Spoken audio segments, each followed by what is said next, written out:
So we're going to do it. You play G if you want to. But before I do this song, right quickly, could I do something? A lot of you do know that in February 1994, I lost my precious dad. The only pastor that I ever had in my life, except for 1 year when we first moved to Oklahoma in 1970, and my dad was associate that year to one of my pastor friend heroes through the years. And but other than that, the only pastor I'd ever had was my dad. And I don't know if I ever did this or not, but about several months later, it hit me about what my dad's life was all about. And the words just came to this, and let me read this if you don't mind. 19 says copyright. Who wanted it anyway? But anyway, copyright 1994. But it's just called His Family, Friends, and Church. I was thinking about my dad's life, and that was it. No worldly ambitions, no climbing up some kind of ladder or something. His family, his friends, and his church that was his life. That was his life. And so, and he liked to work in the garden. He was raised on a farm down in Texas, and he traded at the chopping hoe later years after he got about 50 years old or better. He traded that for a golf club, but he still had that swing down. I guess that part came natural. But anyway, let me go through this right quick if you don't mind. You can see him sometimes out working with his tiller or his hoe. His love for God and nature was what made his garden grow.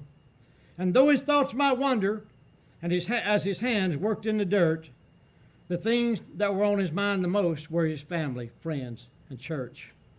He loved telling funny experiences that he's had or repeating jokes he had heard. But he never was more serious when it came to God's holy word. He walked by faith in our God. Preaching Christ was his life's work, and he was the best example to his family, friends, and church. He had a twinkle in his eyes and a helping hand for all, but 9 kids could own the world with just 2 words. Hi, Papa. With a heart as big as Texas, he'd give a stranger his last shirt, but the ones he gave the most to was his family, friends, and church. It didn't seem to matter if it was night or day. A call that he was needed would send him on his way. His many prayers and words of comfort through the years helped those who hurt, and the ones who really knew it best were his family, friends, and church. Many words could yet be written about this humble man of God. For the path of faithful service over 40 years he trod. For wealth, nor fame, nor praise of men did he ever search. Simply said, his life revolved around his family, friends, and church. It seemed God called much too early to say his race down here was run. In 2 years of pain and sickness, his complaints weren't even one. And though he's missed by many that he met down here on earth, the ones who miss him most are his family, friends, and church. And that just pretty much sums up what Dad was all about. And then later, this is copyright 2003. There was a song came about called Daddy's Footsteps. And I'll try to do it for you here tonight.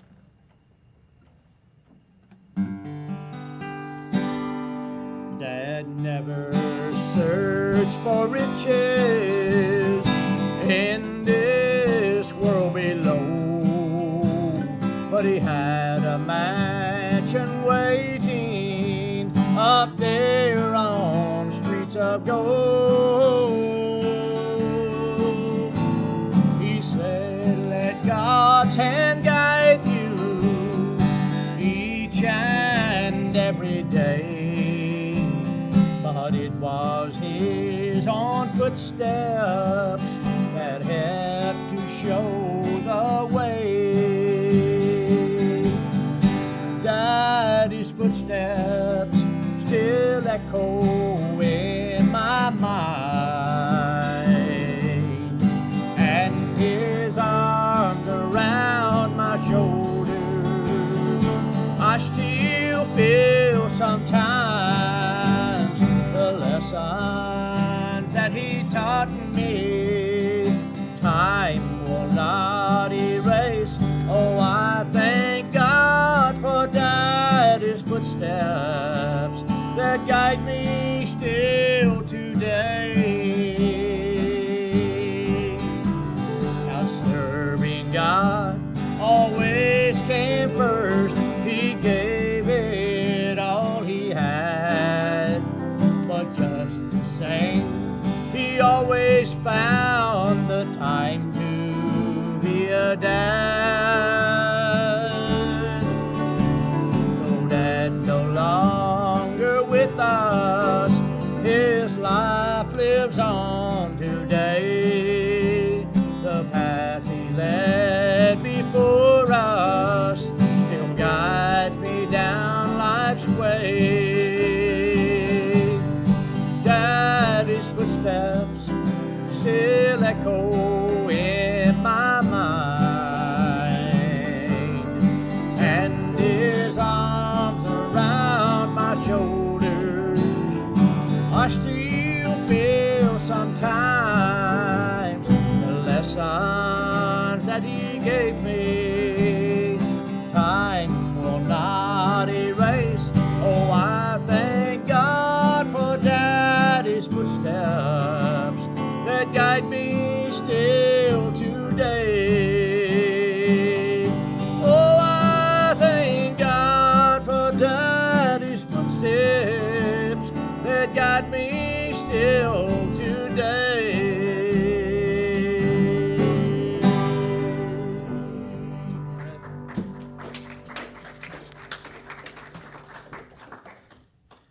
Well, that was one of my heroes spiritually here on earth. That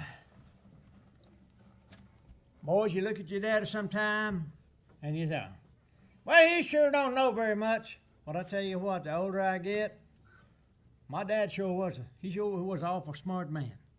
He knew way more than I ever thought he knew. And now I gotta try to remember some of those things that he tried to teach me. Well, Brother Josh, here's another one of yours. And I haven't done some of these songs. I can do it at the jail over in Payne County, and some of them I know that those guys never have been in church. They don't have no spiritual aspect about them, and it would probably, some things would kind of go over their head. So I kind of gauge that. But this might be one of them. I've done it a few times, but I do some other things more often. But this song talks about the Gethsemane, and if you, I know if you're around here very often, you know that Gethsemane was a place where Jesus went to pray right before he went to the cross to shed his blood for you and I, and that's where he prayed, not my will, thy will be done. And you know, Gethsemane is the place where we are drawn when there's a crisis or something in our life that we have to turn it all over to him. And that's the place that God takes us. He did the same thing with me in 1994. I had to reconcile for 2 years almost. I would not in my heart turn my dad's life over to our Lord. I'd say it with my lips, but my heart kept saying no, no, no, no. Finally, about 3 weeks before he passed away, God took me to Gethsemane. And I finally, for the first time, from my heart, I could pray, not my will, thine be done. Amen. So I went back to that in 2010, and this song came forth called When You Come to Gethsemane. A B flat, if you guys want to. Life has its mountain tops and glorious sunshine. It's easy to smile with everything's going fine. Your day may be free of care, and your spirit's so high. But all that can change, life can bring rain in a moment of time. So what will you do when you come to Gethsemane and the burdens of life send you to your knees? Will you say, not my will, Lord, it's all in your hands? I don't know what you'll do, but you'll see me through. I'm depending on you.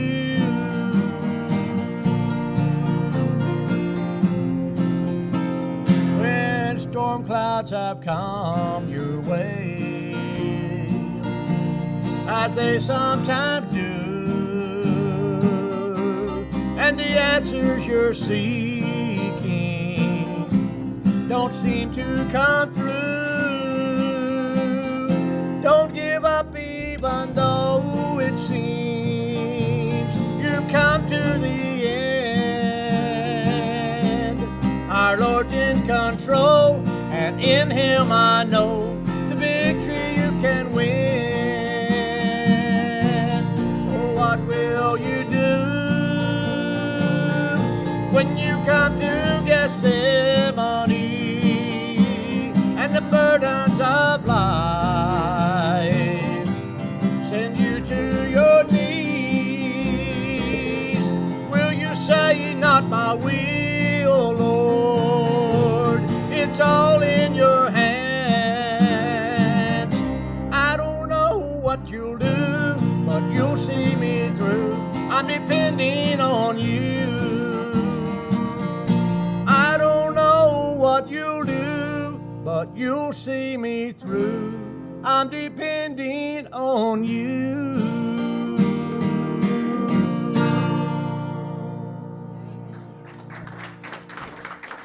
I'm glad tonight we can put it in His hands. He doesn't always tell us how He's going to work it out. Sometimes it's not for us to know. We can just put our hand in His and confidently say, Lord, I know it's going to be okay because I turned it all over to you. Well, we'll kind of lighten it up just a little bit here for a second. And this is going to be a treat for me. I usually have to do this by myself. And I get a bass and a piano to do this. And I always say, man, y'all, almost all of y'all are youngsters. Me and Brother Barry and a couple others here, about the only ones that really remember when the music was good. Y'all kids, y'all don't know what the music really was. But I remember going out to my daddy. My daddy had a 1959 Chevrolet. And it was long, it seemed like as long as this church is wide here. And you could listen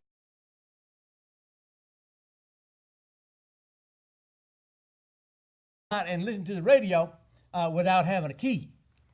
And it was a church bus. Probably the police would get you nowadays, but he'd throw that trunk up. We could put about 6 or 8 boys together around the edge of that trunk. I mean, it was huge. You'd probably put all this stuff over here, probably in the trunk of that car. But anyway, when we go out and turn that radio on, and man, it was good stuff. And we didn't have TV. I don't know what they looked like. Later I seen them, but they was dressed up. Then a bunch of these raggedy jeans and holes tore on all the shirts and stuff. They was dressed up, nice, you know.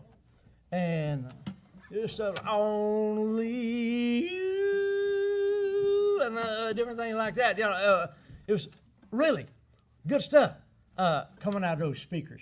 And I love that kind of music. I love gospel. Nothing ever replaced my gospel. But the secular music, it was just good stuff. about boys and sweethearts and things like that. No bunch of stuff out there you don't want your mama to hear. You boys, y'all don't hear none of that stuff you don't want your mama to hear, do you? That gets in that place we was talking about this morning. All right, but I was sitting over at the jail one day, several. Well, I've been there since 2009. I'll soon be 10 years with Payne County Jail. But I had a partner before his health got bad, and he'd bring the message one of the days of the week, and the next day I would. And I was listening to him, but I had something burning up here in my head too. And I kind of said, well, I wonder what it would be if I could get some words to a song, kind of the old style of music. And so I kind of jotted down some stuff and got home later and kind of put it together, and it came out to something kind of like this.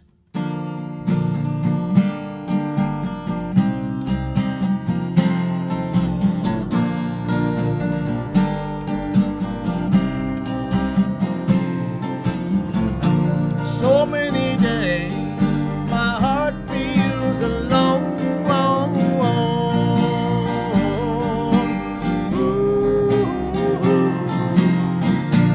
But I find comfort down on my knees, and I feel God's Spirit moving like a breeze. Ooh, I wish it would rain. Ooh, wish it would rain. Ooh, well, I need His touch. I need it so much. I wish it would rain. Ooh, wish it would rain. Ooh, well, I need His touch. I need it so much. I wish it would rain. Ooh, I wish it would rain. Ooh. When I do this over to jail, I say, hey, y'all ain't smuggle a good-looking lady in here, because I remember back in those days, the camera would shine, would pan over, and there'd be a nice-looking young lady. She'd step up to a microphone and end one of those songs, something like this. Ooh.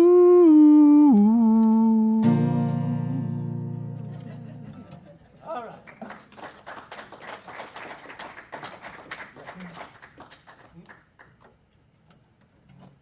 All right.